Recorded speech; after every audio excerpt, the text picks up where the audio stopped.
สิ่งใดที่ผลิตได้ล่วงเกินกับทุกๆคนในคืนวันนั้นณถนนที่จราจรณที่ปั๊มน้ำมันหรือณที่ใดก็ตามที่ทำให้ทุกคนไม่สะดวกสบายในการใช้ชีวิตหรือทำให้ทุกคนหวาดกลัว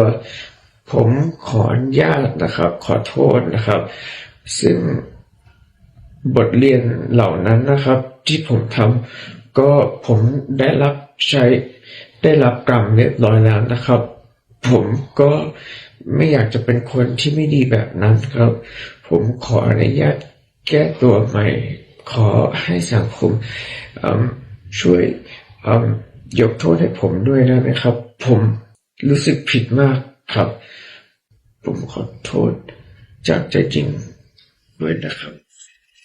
ขอโทษทุกๆคนนะครับ